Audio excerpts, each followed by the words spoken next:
from the beginning. Okay, so this is for you guys and also for everybody on YouTube who's going to watch the video later. Thank you very much for attending. I really appreciate your flexibility in adjusting time and paying attention to things that happened in critical realism, but also outside our respective fields. I'm going to be talking for the next 35-40 minutes about my recently published book titled Humanizing Language Education in the GenAI Age, a Critical Realist Approach. So in that book, basically, I look at the intensifying presence and influence of GenAI use. I'm being very polite here because I think the more correct word is the intrusion of GenAI in language education at the university level, English for academic purposes and written composition course. Throughout the book, in fact, I use that term quite a lot, the intrusion of GenAI, because it was a largely undemocratic process. Teachers and students didn't choose that, and we just all have to deal with it. In the book, I have 8 chapters, and I kind of devote the first 5 chapters to what might be called an imminent critique of current GenAI in education research. We're talking about a research that was published at the beginning of 2023 to end of 2025. I'll be talking a little bit more in detail about this later. So the first chapter is really asking ontological questions, or asking questions about the ontology of GenAI. What is GenAI? What it can and cannot do? And I think the question of alignment, or how GenAI and human beings sort of like aligned with each other or are misaligned, is a very good way to sort of look at the ontology of GenAI. Then I go on to talk about GenAI in relation to language education and written composition. Then the theme in chapter 3 is about how neoliberalism or sort of the economic background sort of propels this sort of increasing presence of GenAI in education. Then I devote a specific, there's an entire chapter. It's a very short chapter, but I think I wanted to separate it from neoliberalism.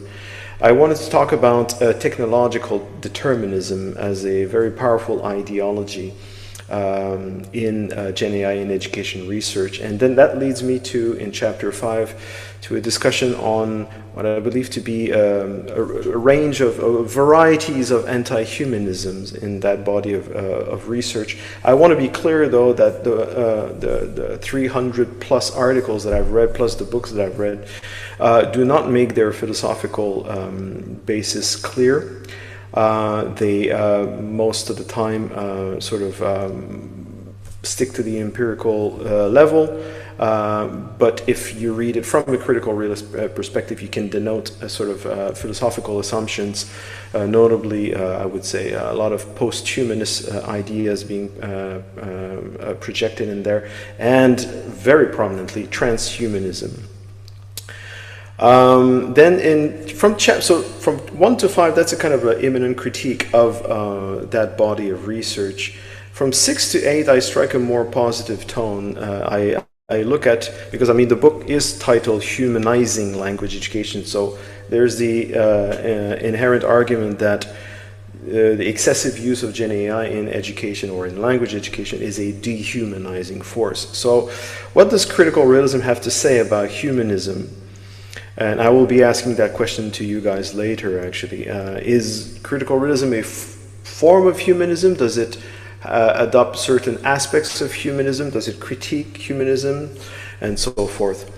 And in chapter 6, I talk a lot about Pierpaolo Donati and Margaret Archer's relational perspective, which I believe to be a good way to sort of like unpack GenAI in education research.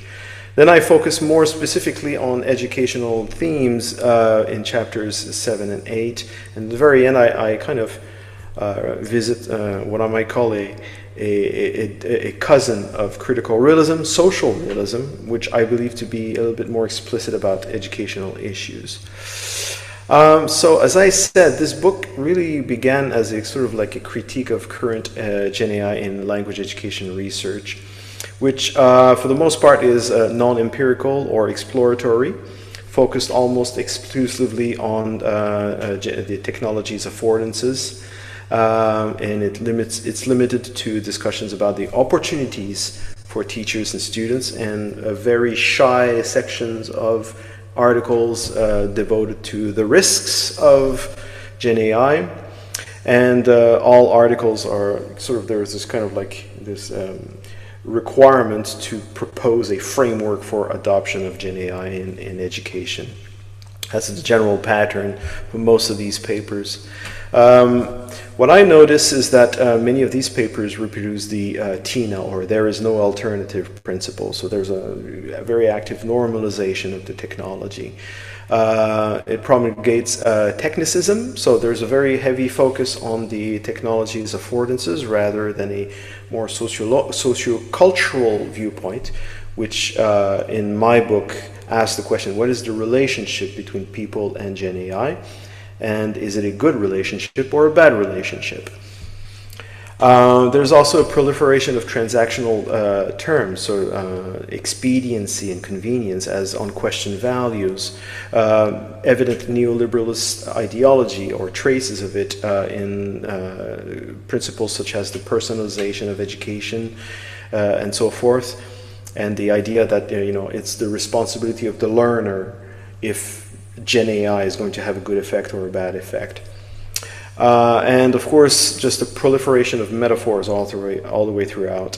For example, ChatGPT being an agent, a Socratic discourse participant, and so forth. We'll be revisiting this topic a little bit later. As I said, it's a body of research that is largely non-empirical and exploratory.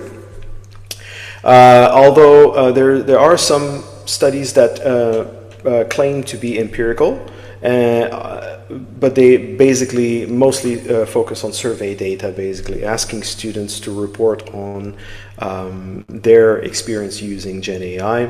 And there's the kind of unaddressed assumption that self-report statements in surveys provide an accurate reflection of actual use of the technology by their respondents.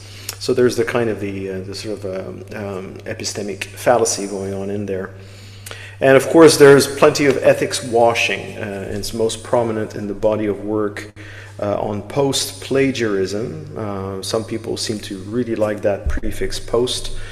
And you see claims that it's just, I find completely ridiculous. For example, ChatGPT is so good at plagiarizing, so we need to change our plagiarism rules. And but the more common type of ethics washing really is the idea that as long as our students are aware of the dangers of Gen AI use, then everything should be fine. So we're basically again offloading ethics or ethical issues to the learner, and I think that's irresponsible, to say the least. There is a very common theme across this body of research, again, that I sort of hinted earlier, that it all depends on how students use it. So if we're looking at Gen AI potentially being good for language learning or being bad for language learning is really a question of human agency, how people control the technology and how they use it to their own end. And so we have an inflated version of human agency in those kinds of arguments, or what we might call an upward conflation. And this denies the emergent properties and powers of Gen AI technology, including its origins in specific socioeconomic structures which exist largely beyond humans' capacity to control. And this, to me, this became quite evident when considering, for example, the already significant body of empirical research on young people's extensive use of smartphone, for example, which shows that technological dependence can have negative impacts on physical, mental, and emotional health, and developing different forms of addictions and so forth, and sort of constrain the development of cognitive, linguistic, and rhetorical skills.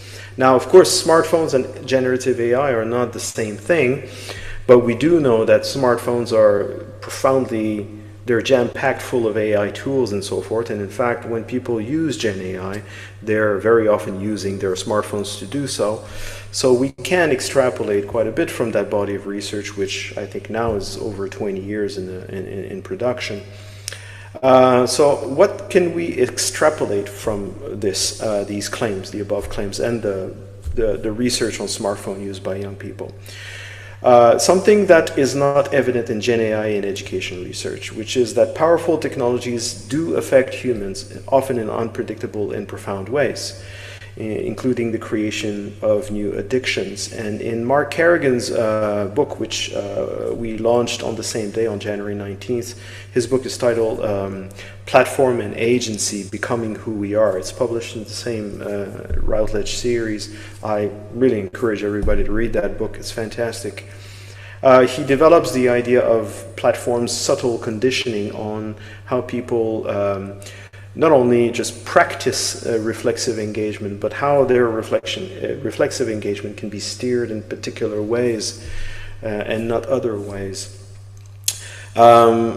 I think it's a rather commonsensical argument for critical realists, but I think at large it's not a commonsensical argument. The idea that Gen AI is not just a sleeping technology that does nothing until human beings use it. It's not inert. It has impressive affordances, and it influences human reflexivity, the way people express their identities, the way they come to develop and acquire knowledge, and it even influences social structures. I think the work of Margaret Archer on human agency, and Bhaskar, of course, the four-planar social being, provides very valuable conceptual tools to pursue this critique or imminent critique of Gen AI in education research.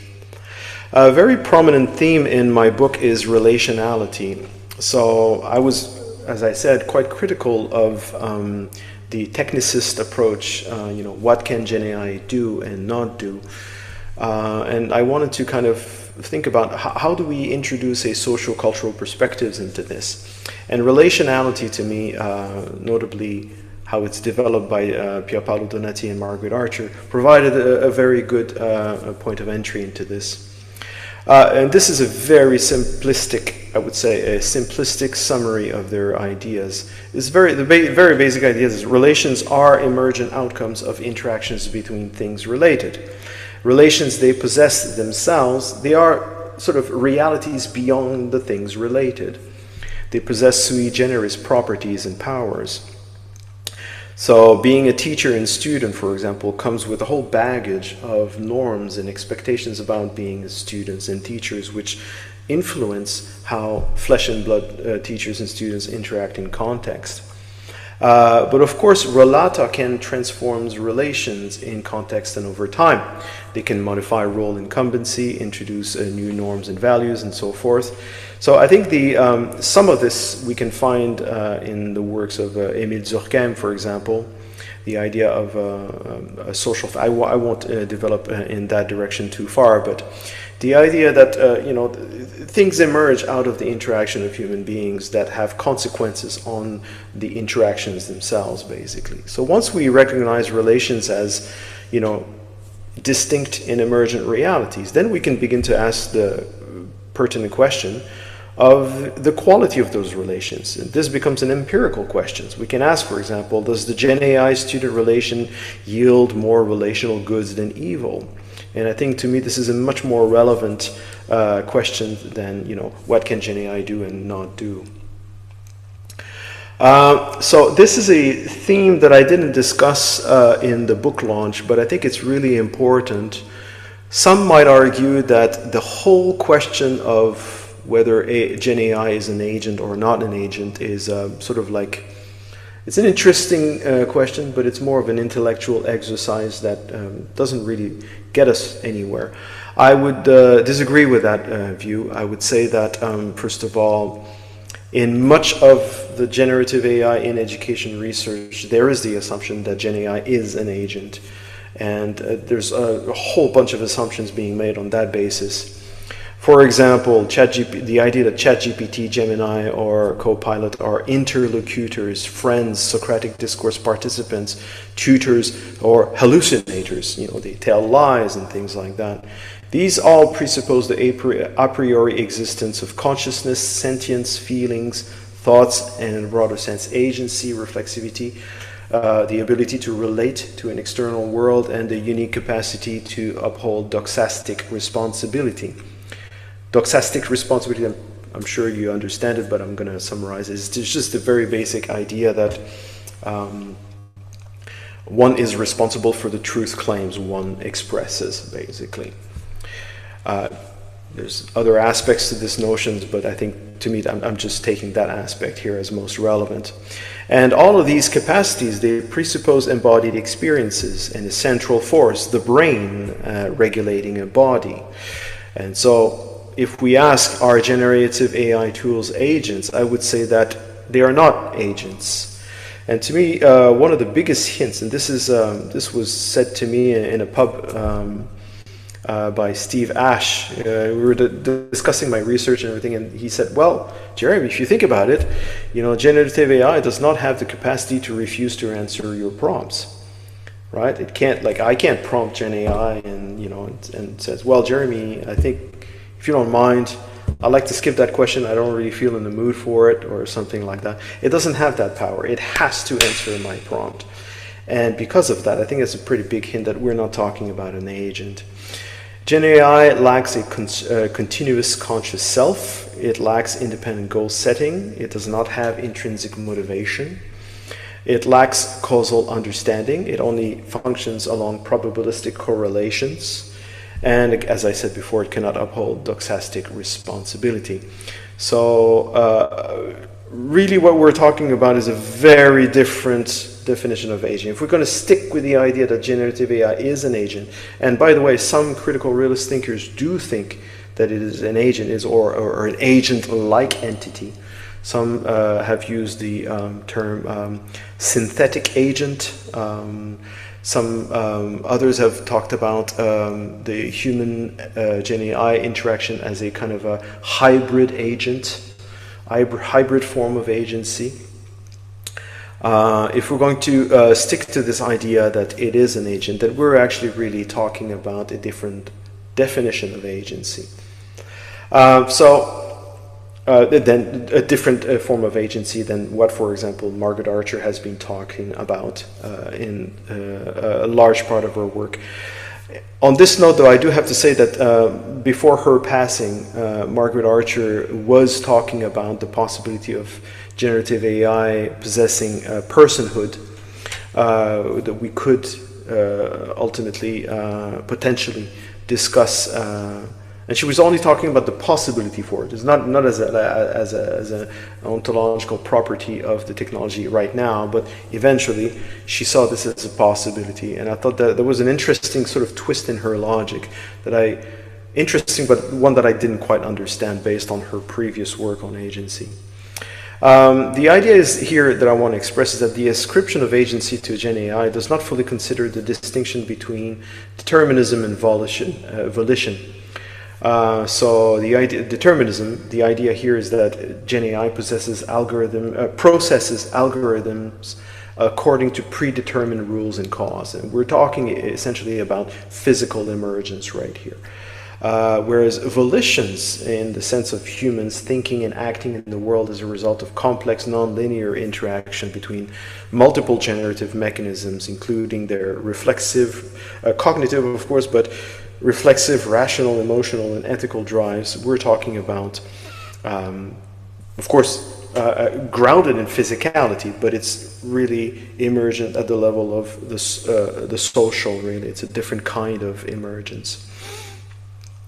The critical realist educational thinker David Scott made, I think, a very pertinent point that if we understand the mind as a volitional learning instrument, then it is reasonable to suggest that artificial intelligence will never, and indeed cannot have or acquire every capacity of the human mind.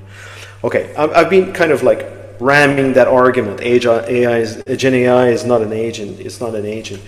I think it's just a very easy argument to accept. I think some people might disagree or so forth, but I think what I really want to say is beyond the debate, it's the idea of really coming back to the ontology of the technology, because I think when we are talking about its potential impact on human beings,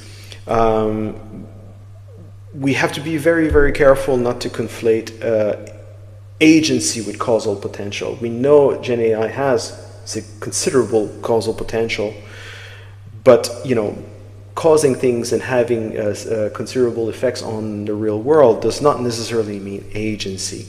And I think this particular aspect, this sort of distinction between agency and causal potential, is not clear, and to the detriment of our understanding of the technology. What I also found is this sort of like a very casual sort of leaning towards what Maccarini identifies as post-human sociality. He defines this as the emergent phenomenon of relations and networks in which humans and non-humans are involved together as relationship partners. On this particular note, I just saw an interview of a famous writer. I'm sorry, I forgot the name. It doesn't really matter. A famous writer on the talk show, The Late Show with Stephen Colbert. I saw this on YouTube today. And the famous writer was talking about alarming statistics in the US that over 70% of young people in America communicate with Gemini and ChatGPT as relational partner, as friends and so forth, for companionship and everything like this. And his reaction to that was that the technology is very effective at duping us into thinking that it is an agent. So I think the whole question about AI being or not being an agent is very relevant to not only to education, but how we understand technology itself. Maccarini talks about post-human sociality as making the other technically predictable, tame, trustworthy, and loyal to the human customer or consumer, as prioritizing the search for the ever brighter and more interesting other, according to the customer's desires. It introduces an unhealthy notion of perfection within sociality and relationality, rather than encouraging humans to appreciate the imperfect other. I mean, just try having an argument or a fight with ChatGPT, and you realize that it's never going to fight with you. And so that, I think that means a lot, actually, in terms of relationality. And of course, as Maccarini talks about post-human sociality as introducing the equally unhealthy notion of reversible, resettable, or dispensable relationships. So, for example, when we are interacting with the chatbot, we can have very interesting, very insightful sort of conversations if we accept most of what it says. But when we're done, we just click off, right? We don't just say, okay, good night, ChatGPT, I'll see you tomorrow, and hope you have nice dreams. We don't do these things. We don't talk about the next time we're going to meet or something like that. We don't tend to do this. And so these things, which I think are maybe part of phatic communications, they might not appear as that important, but they are very important in the sense of emphasizing that the two people or the two relata are in relation to each other, and that the relations have a sort of like contribute to the not only the identity of the relata, but of their own sort of reflexive engagement with the world in general.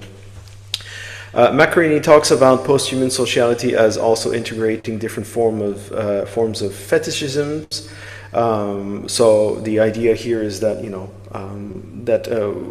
what we come to think as like human sort of relational outcomes, they are transformed into sort of so they're sort of reduced to material exchanges or transactional exchange and so forth.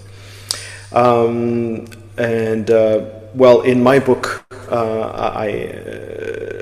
not necessarily in a lot of the critique of GenAI in education, but in my book, surely, I qualify these things as profoundly dehumanizing. So let me move on to social realism in education. And why is that important? Well, social realism allows us to kind of look into essay writing, for example, more specifically, or reading, or very important things that we do in education, and how this creates to the not just the understanding of the development of knowledge, but also the creation of knowledge and so forth, and how GenAI use, or continued GenAI use by students, can impede many of these processes. So a social realist view of language education, of education in general, adopts a transcendental view of human experience, moving from the local to the abstract and the general. That's a general movement. You want to take students, you want them to understand their situatedness, but the goal is really to get them out of there and towards the world. To do that, students must develop powerful knowledge, and Basil Bernstein distinguishes between knowledge of the powerful, which is the kind of knowledge that the elite possesses in order to appropriate resources and subjugate the masses for their own benefits, and powerful knowledge, which is really the outcome of retroductive thinking, sort of the way human beings look at the underlying layers of events and try to explain why things are the way they are and not otherwise. And that form of knowledge, powerful knowledge, is a core component of distributional justice, and based on the idea of a form of empowerment of all, not just the few. An important part of Basil Bernstein's and Michael Young's view of social realism and education is the distinction between knowledge codes and knower codes. So what does that mean? That we're essentially talking about, for example, in the case of students at the university level studying, for example, in applied linguistics or in sociology or in anthropology, coming to terms with, and I'm talking here about knowledge codes, coming to terms with the specificities of how knowledge is displayed and developed in specific fields. So for example, if you just look at an applied linguistics paper, the way it's shaped, the way knowledge is presented, differs quite substantially from the way an article will be published in sociology or anthropology, for example, or history or literature. And so knowledge codes are essentially emerging out of, very much out of the sort of the nature of the things studied. So if we're going to study people or languages or history or whatever, those are objective realities that have a specific structure, specific elements, which considerably constrain the ways in which human beings come to talk about those things. And so each fields develop specific codes, and it's, I think you as critical realist thinkers, I think you kind of see where I'm going with this. Social realism essentially emerged out of a critique of the sort of like interpretivist and post-structuralist take on education as basically leading not much anywhere really, and sort of bringing this idea of, well, there's a very, very famous title in social realism which is bringing knowledge back in. And I think it was who wrote that book, Bringing Knowledge Back In? I think it was Michael Young, if I'm not mistaken. And so this idea that we need to kind of like get out of post-structuralism, these post-ideologies in education, and really get back to what students need to learn in order to control their lives more effectively. So knowledge codes. Knower codes is very much about the sociality of knowledge. So for example, and this is very strong in the social science, for example, where, for example, famous researchers in a particular field, when they write papers, well, their articles have greater potential to steer debate in one direction rather than another, for example. So there's, it's a lot about power, of course, but it's a lot also about the way people have acquired particular voices in specific fields as important aspects of the discovery of knowledge and the pursuit of knowledge and the improvement of knowledge in specific fields. They're not just discursive battles vying for hegemony. They're again also about the objective realities that people are trying to understand. Social realism is not about reproducing the status quo, of course. So the goal is not for students to blindly reproduce knowledge in neural codes, but to come to terms with what these are, basically, and perhaps even challenge them. Very important notion in social realism is the idea of legitimization code theory. And Carl Mayton is quite, I think that's his theory. He develops this in relation to reading and writing and many other aspects of social life, of course, but particularly those two.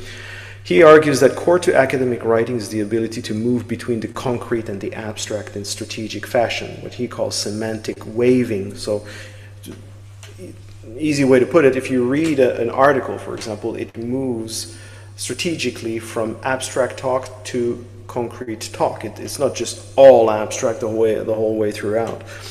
There are certain, so why do we move between abstract and the concrete? Well, we do that to link complex ideas with the empirical data that must be explained, of course. We do that to be kind of to present knowledge in ways that are kind to the readers and to kind of drawing people in to maximize the development of knowledge and so forth. And of course to structure academic text. Very important to semantic waving is the twin notion of semantic gravity and density.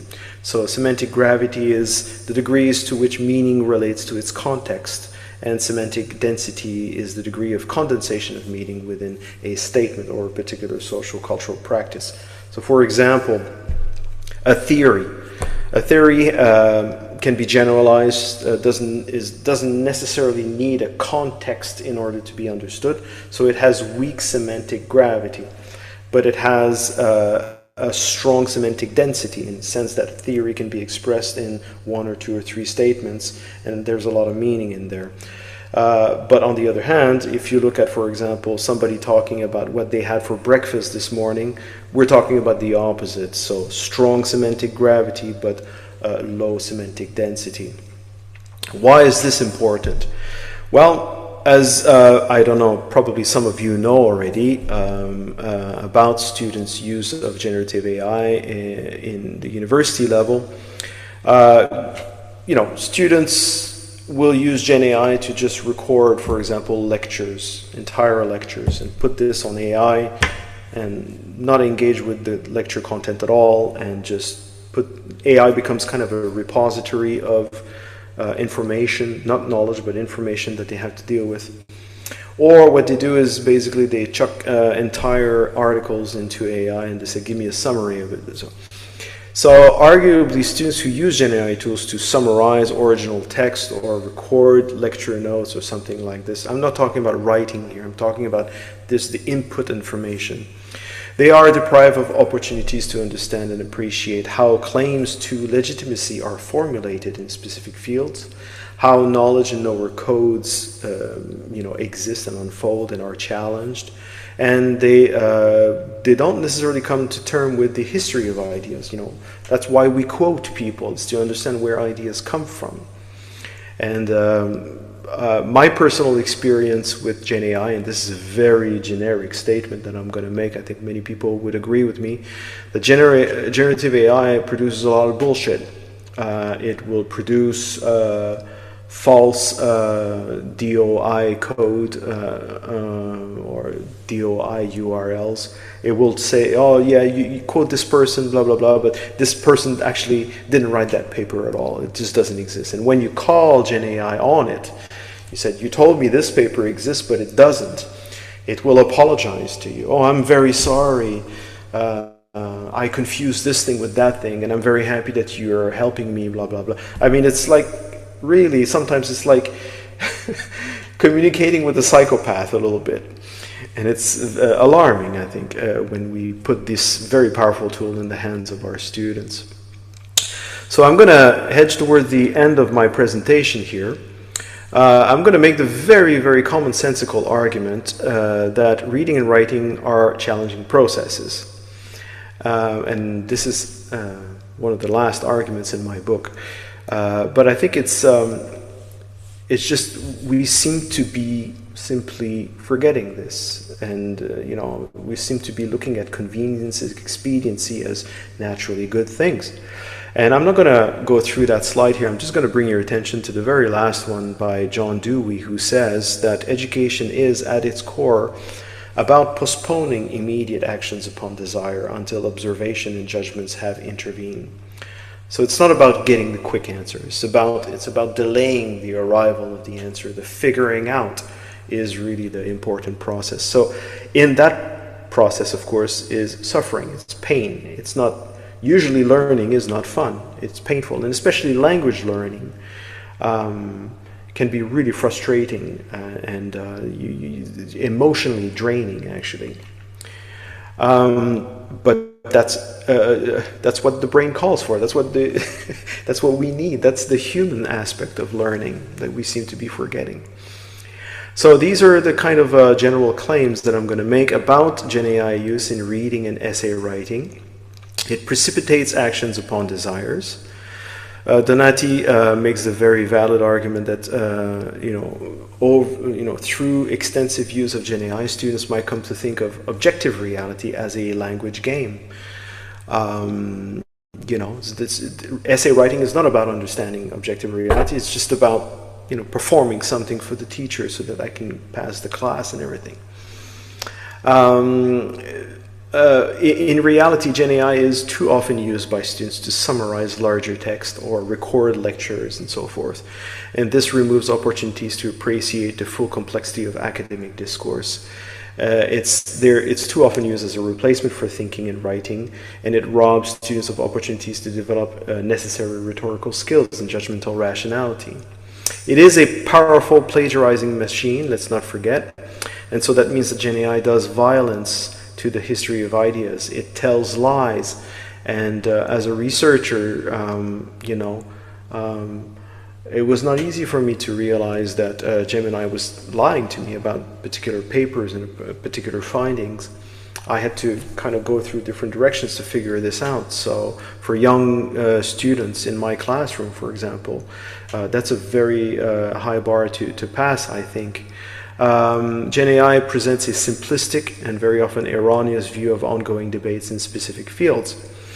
And it also has the very clear tendency to infantilize the user or the learner, transforming them into acritical consumers of information rather than critical producers of knowledge. And I can't leave this presentation without making a comment about language, because I am a social linguist. I do have to also stress the alarming tendency in GenAI to reproduce the deficit view of language learners.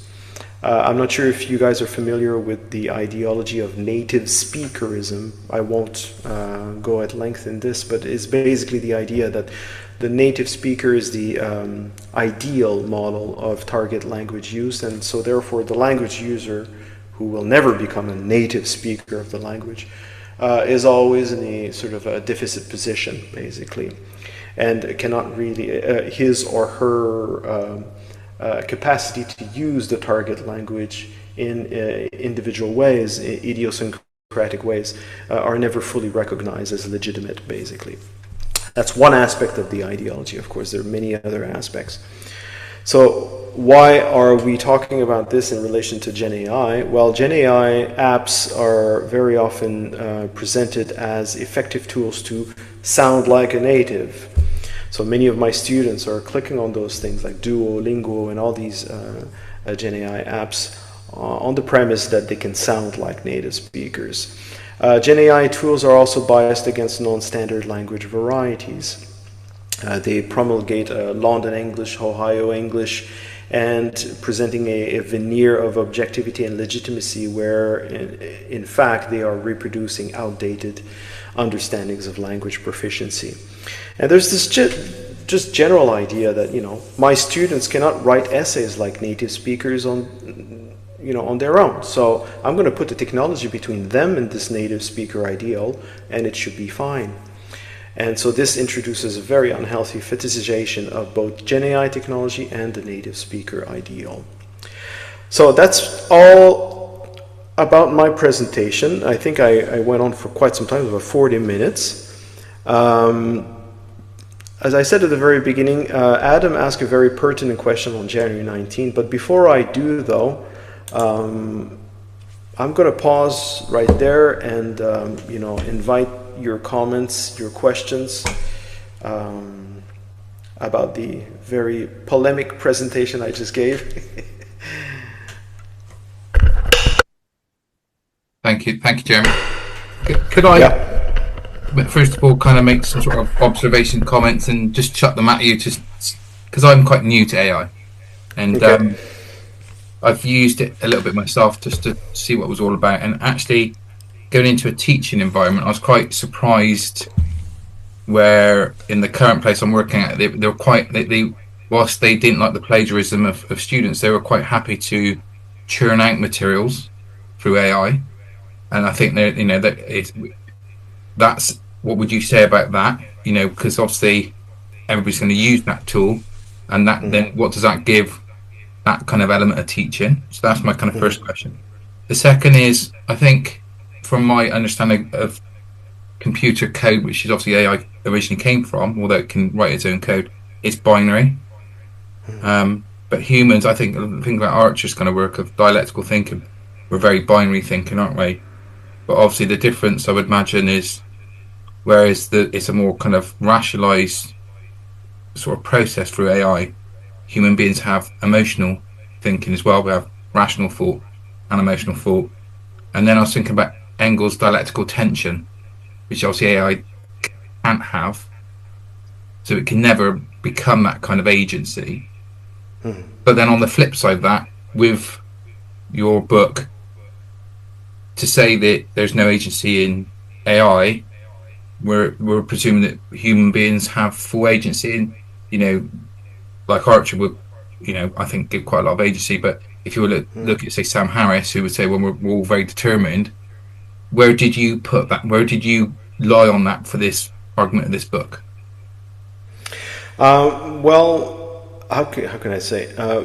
I stress throughout the book that the technology, although it doesn't... Okay, when we say that generative AI is not an agent, that doesn't make the point that generative AI is a meaningless or sort of like benign entity in the world. It has powerful effects on everything that it touches, basically. I'm using a bad word here. It doesn't touch anything, but anyway. The point is that we need to distinguish between things having agency and what we understand by things having agency, which I think David Scott is quite right when relating this to not only personhood but volition. The idea that you want things to happen, and where those things, that's a very important question, but it's a very complex question. There's lots of reasons why somebody might want things. But GenAI just doesn't want to do things necessarily. It is programmed to do so. It can program itself to do so, but it's really the product of relations between algorithms and different values and probabilistic thinking. So the whole basis is completely different, really. One thing that that helps me understand the sort of the ontological difference between what we might understand as agency and not agency in the case of generative AI is that, I mean, generative AI needs a massive amount of of data to produce something. It is able to create and link and fill in gaps and everything and create bullshit and so forth, for sure. But it's trained on a massive amount of data, right? Now we are dealing as human beings with quite a lot of information and lots of energy in different layers, from the inner cortex to the outer layer of the brain and so forth, and embodiment and so forth. But we can do, for example, language is a very good example of something being human. Language actually is quite limited. Like the English language doesn't have that many words in the dictionary. English grammar is not very complex to master, actually, but the generation of meaning through English or through any other language really is really hard to quantify. Really, you could just go on, endlessly. Really, we do reproduce a lot. We are having very similar conversations throughout our lives, of course, but we can't say that those are exactly well mapped out from one situation to another. There's always a degree of originality. So I think that this is due in large part to the different basis upon which human beings understand the world and create meaning and express that meaning. But I think really the idea here it comes down to volition and the distinction between physical and social emergence, which I think is very insightful, but needs to be fleshed out further. So that would be my response to your second question. The first question is about the production of learning material. Was that? Yeah. Yeah. So teachers, all teachers we're all busy and everything like this. I have to produce tests all the time. So that means, language tests, basically you have a text and everything, blah, blah, blah, and you have to ask specific types of questions. Or, it's just, if you have to create everything from scratch, it's a pain in the ass, it's demanding. You can spend 4 or 5 hours to produce a good text, right? A good test. With AI, it shrinks it by 3 times. It takes me an hour and a half to produce a really decent test, right? There is, how can I say, a very interesting sort of possibilities for that for teachers. There's no denying that. And the same thing, there are great possibilities for students to produce meaning. That's unquestioned, really. But just as the students is being denied valuable opportunities to create meaning and to develop, I'm also losing the ability to become a better test maker, for example. Or, I live in Japan, right? So much of my life is in Japanese. I deal with Japanese documents all the time, and my ability to read Japanese kanjis is not that great. Well, now that AI is there, I'm very sorry, I'm never going to learn those kanjis. It's just never going to happen. I'm just going to use AI all the time, and it's just way better than I am. And so that's actually I could make a conscious decision not to use AI, of course, and learn the thing by myself and everything like this. I've given up my television, and just try to entertain myself in different ways. Of course, we can make those decisions, right? But for the most part, for most people, this very powerful technologies does rob people of valuable, opportunities to develop, I think, core human skills.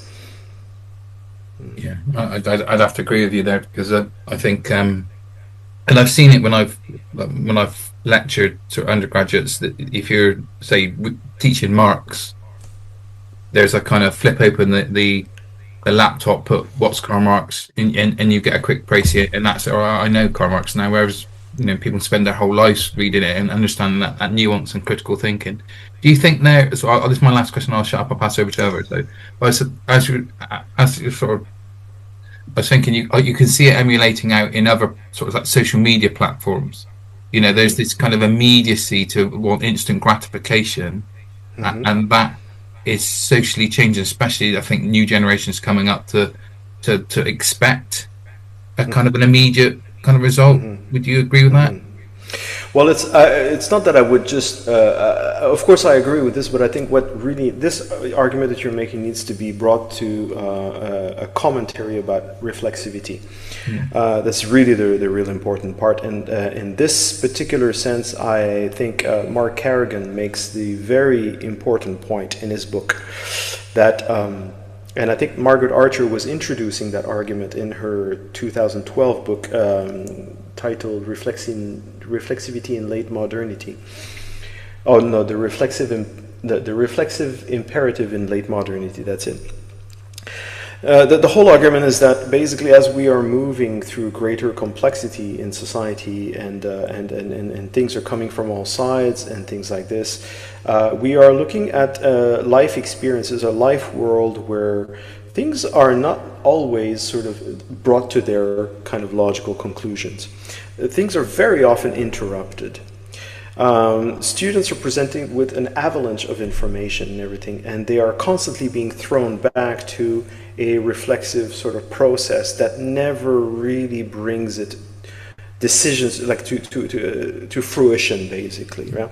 So reflexivity becomes interrupted, basically, and young people are going through a kind of, I'm generalizing broadly here, you know, but this is what I get from Mark Carrigan's argument, is that young people are constantly thrown back to the beginning of their reflexive engagement and never really reaching satisfactory decisions. And so where is that going to lead? What kind of life experience and social experiences is this going to produce? I don't know, but I think it's, how can I say, it's not necessarily going to lead to positive outcomes. We can extrapolate in that direction, I think, safely. Yeah. I was very interested. You used Camus and about the existential angst that all humans have, but it sounds like rather than the AI going to be a synthetic agent, that human beings could become synthetic without having that existential crisis. I'm not sure if they can become synthetic agent. I'm not sure if the technology can have such an effect as to really transform humans to that level. I am of the mind that we are actually not in a constant state of flux, and society is just a big mishmash of whatever and things like this. I don't think so. I think human beings are basically more or less the same as they were 500 years ago or 1,000 years ago. People were learning languages 1,000 years ago at the time of the Norman conquest. And they were learning in different ways, but probably very similar ways than we are now. So we I don't know. It's just. I think, Jeremy, that and you've touched on it. I think if we look back to even just a few sort of generations ago, the level of suffering, and you talked about suffering, the learning it. I mean, Viktor Frankl's book, Man's Search for Meaning, are all about suffering and what you can get from that. We have washing machines, we have fridges. Life's getting more comfortable, more easy, more instant. There is a potential then, I suppose, of the less suffering but then less human living experience through that to kind of really understand what human existed in human beings all about, I suppose. Yeah, I think to understand the effects of Gen AI or extensive Gen AI use on people, we have to first understand the human being as an ontologically stratified being. There's chemical, biological, cognitive, emotional, and so forth, and reflexive and social engagements and so forth, greater levels of complexity. So I think that maybe, at certain levels, there's going to be some changes and everything, but whether human beings are going to change their cognition, I'm not so convinced about that. I don't think so. I think that we can undo things, we can go back to a certain different lifestyle. We can certainly do that in our lives, but it's undeniable that that reflexive kind of loop just kind of keeps turning and everything like this, and this can be dizzying over time. Thanks for your questions, Mark. Thank you, Jeremy. Really loved your presentation. Thank you. Can I just echo that, Jeremy? Extremely thought-provoking presentation. Building upon the launch of the book, which I was fortunate to be present at as well last month. I really do encourage viewers to have a look at Jeremy's book. A cornucopia of ideas, really, are very immediate, as well as wider contextually input, including a very, very detailed answer there. Thank you to the question I put on the January the 19th meeting about what more immediately, for those of us involved in higher education or educational practice at other levels as well, do these disruptive technologies like generative AI mean for tried and trusted forms of assessment like the non-invigilated coursework essay, which has become, of course, such a mainstay, partly in response to finals or invigilated examinations, which was seen to be inauthentic or measuring just people's ability to prepare for the exam rather than necessarily the breadth and depth of their knowledge in the way which discursive essays can do. And yet, as you pick out there, a very, very powerful point that the essay as product is really now, as a consequence of the transactional relations around generative AI, a hollowed out form of assessment. And I think all of us in this particular moment are very much experiencing that. And grappling with this idea of the essay as product to the essay as process, or becoming more interesting in the way in which people arrive at their own views, accepting that they will be influenced by things like large language models, and that therefore, coursework assessment may be principally focused upon that journey, if you like, of that process, but which, of course, without invigilation, further invigilation, can itself just be influenced by or even used by other forms of generative AI. So there's a kind of infinite regress into that, unless you've actually got the student in question in front of you in the exam hall, which you can keep a beady eye on them for the next 2-3 hours. Very, very difficult to completely disambiguate the effect, the transactional nature of the learning and the erosion of all those critical faculties that they might have acquired otherwise. Hence the final point, hybridization. Essay remains, can be defended, but through a viva, people have talked about this and presentations and such like, but a kind of a material restriction upon that, particularly for those of us who are teaching significantly sizable cohorts, is just the ability to scale up that kind of check. The viva voceing 150 plus students on my final year criminology module is keep me going for the remainder of the year, rather than something that could be realistically pulled off. So again, we're sort of struggling with that. But I mean, but yes, the shift from product to process are really key, and the acquisition of the skills in that, and persuading students that it's in their own interest to acquire these skills. Which shifts me to the one question I want to. So thank you for all that, and that's really, really clear, thorough response to the question on the January the 19th.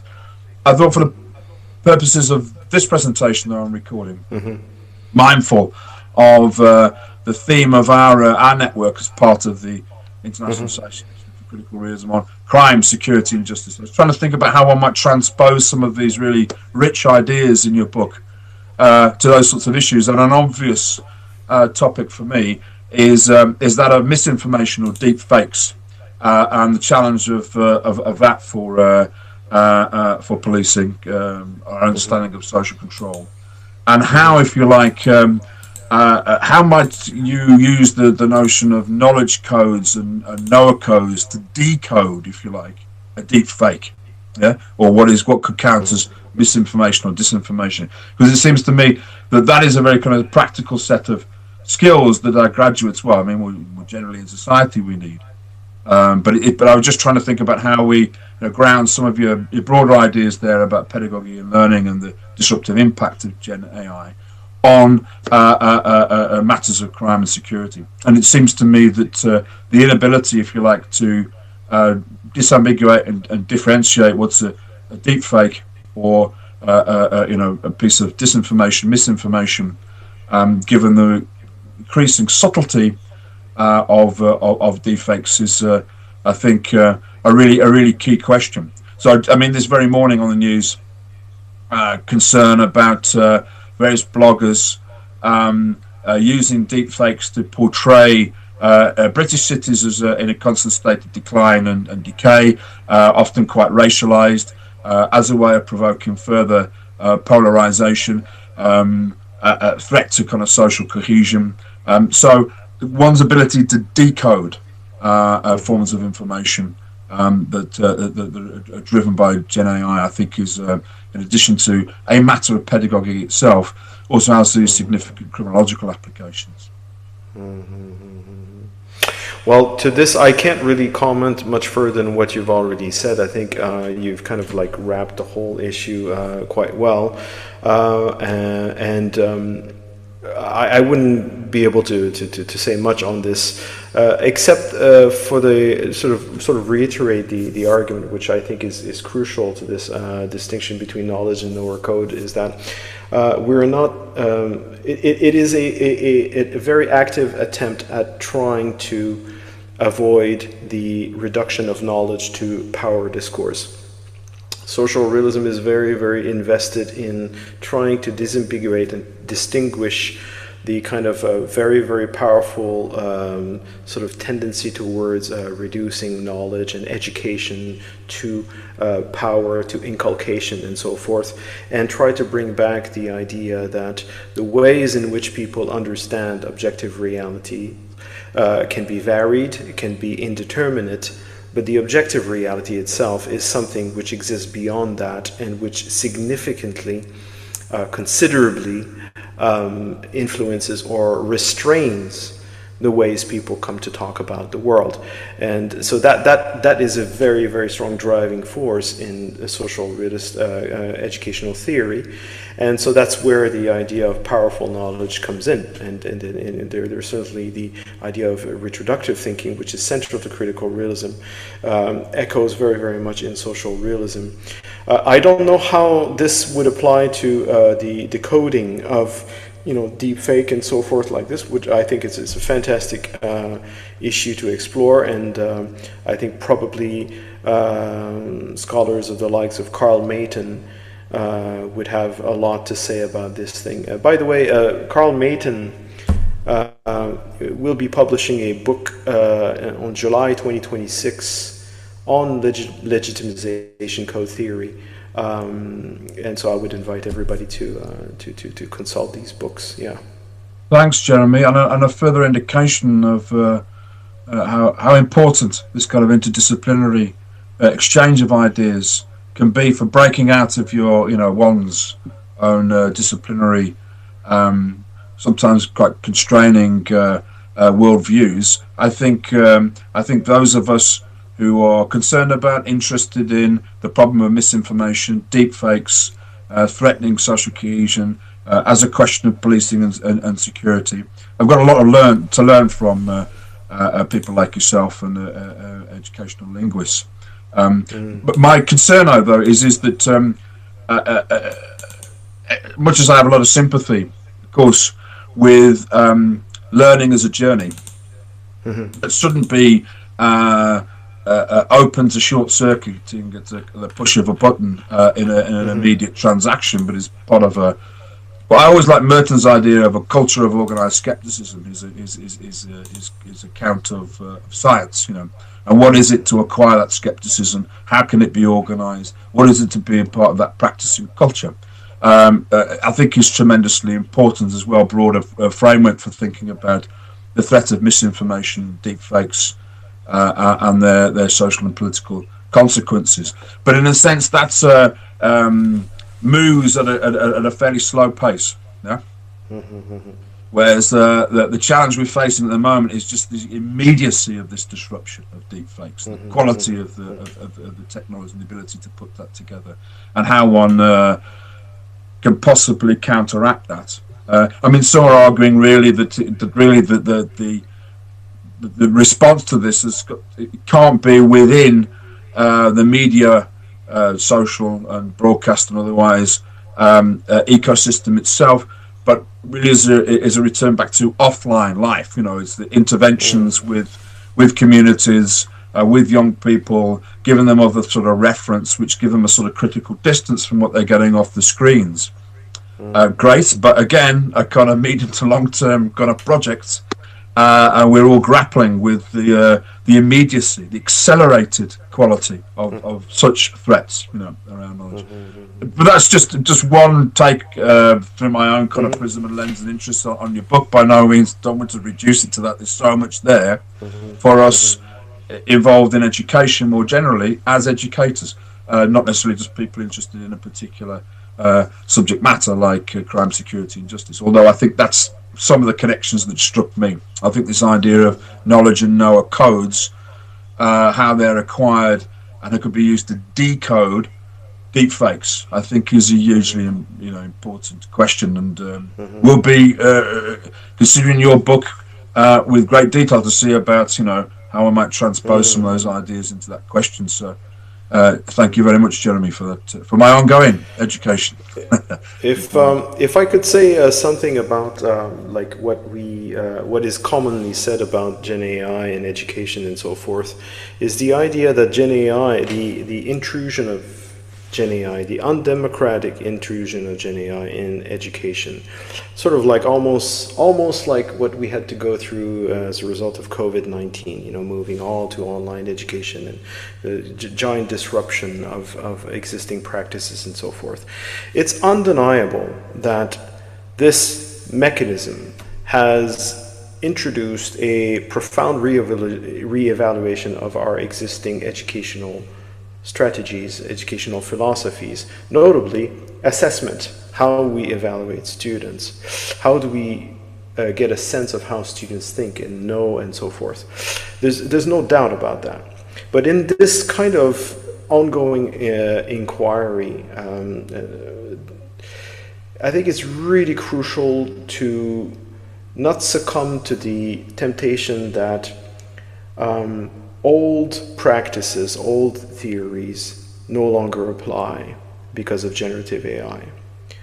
I think that there's this tendency to kind of sort of like to claim the beginning of new eras, new epochs in social life, in human life, because something comes in, because there's a new technology, or because there was a big kind of accident or a terrorist attack in 9/11 and so forth like this, and then we say the world has changed profoundly to its core. I think it's counterproductive sometimes to go along that way, and to realize that actually, yes, it does bring a reevaluation of educational philosophy and including assessment, but maybe it could also reintroduce a reappreciation of what we're doing,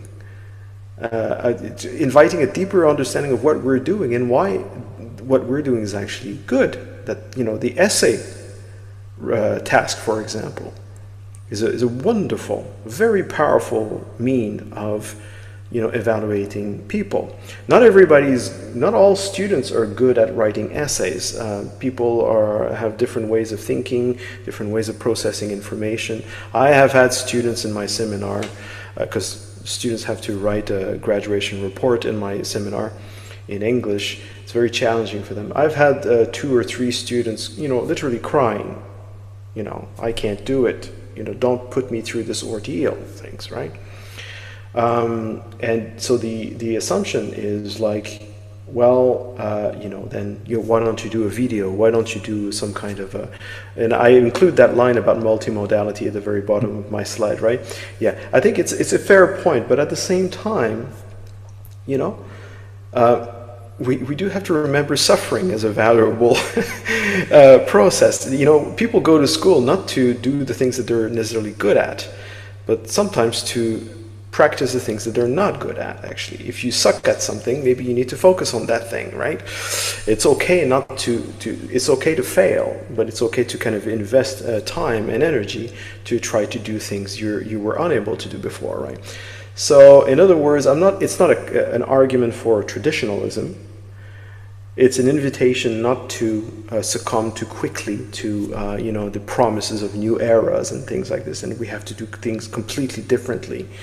I actually think that this whole Gen AI thing might actually emphasize the good points of what we've been doing so far for the past, I don't know how many decades or something of education, of organized education, you know.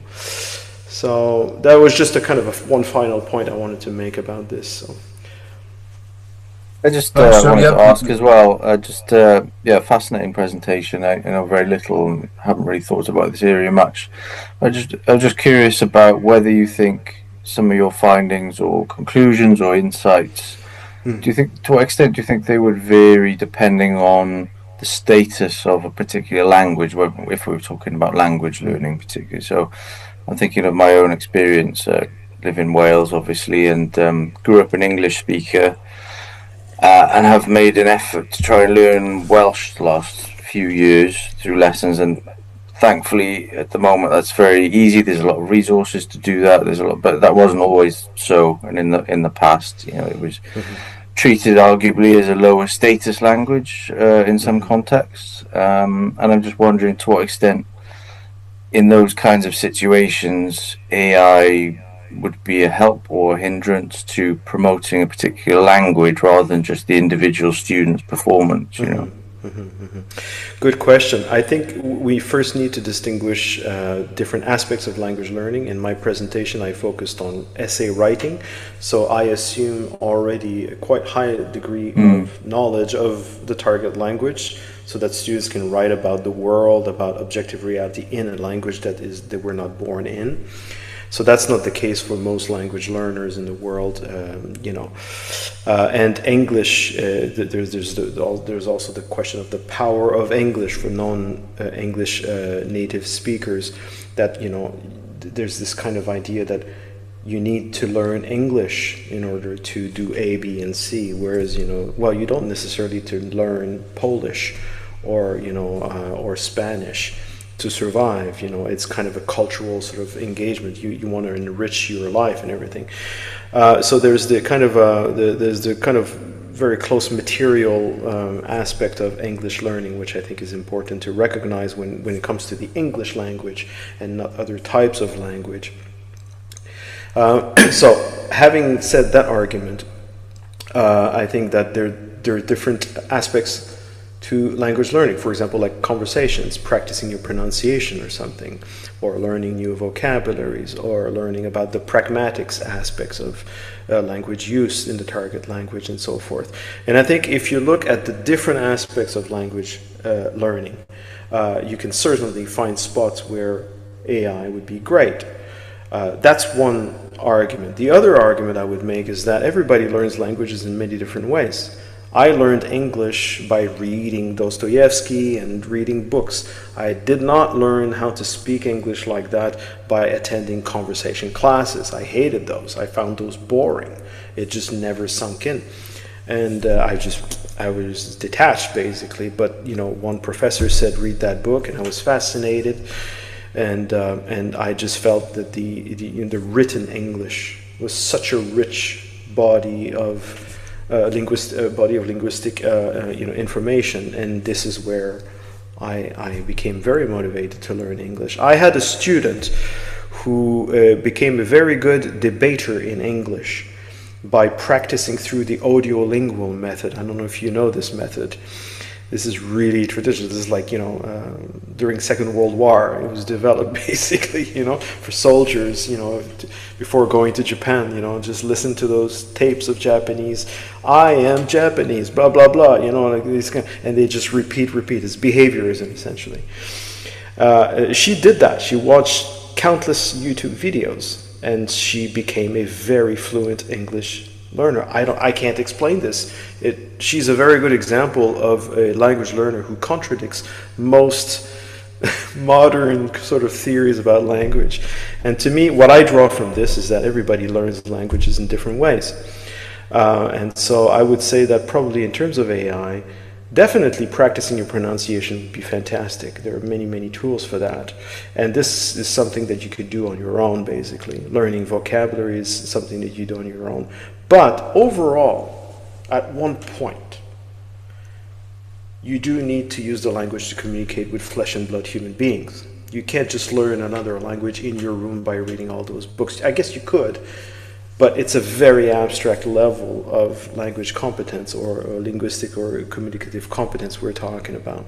You do need to buckle down and just talk to people, and then this is where, you know, different things start to emerge, right? So AI is not a categorically bad thing, you know. There are different aspects. And so I mentioned this before the video started, the recording started, but I'm starting to realize more and more. I began with the dystopian view of GenAI in language education, and I'm slowly starting to realize that through a critique of the technology and through a very targeted approach to language education, essay writings, and so forth, actually AI could be potentially a very empowering force for language learners. But this really involves a lot of intelligence, a lot of trust, a lot of targeted things, targeted approach, a lot of trust between the students and the teachers. And trust, by the way, which has been considerably undermined as a result of the emergence of AI and the suspicions that we have about our students not writing their essays by themselves and so forth, and the, you know, plagiarism detection tools and so forth, you know. So yeah, complex situation, but I hope that, you know, it provides a, you know, a tangible answer to your question. So I think, on my estimation, it must be about 11:30 at night where you are, Jeremy, in Japan. It's 11:29, yes, or 30. There you go. You see, so keeping you well up. So, but thank you ever so much for taking the time to stay up late and present us. It's in the Saturday afternoon here in the UK. But really thought-provoking, and as I was trying to pick out a moment ago, then I think lots of interesting connections to be made, both with ontological, epistemological issues, which we're all interested in as critical realists, but also some of these cool concepts for thinking about criminological questions in digital society, and with its various disruptive technologies. Wonderful, thanks. I'm just going to, unless there are any other biting questions people have had, I'm going to just stop the recording there, which will be archived and available on our YouTube television site for subsequent consideration.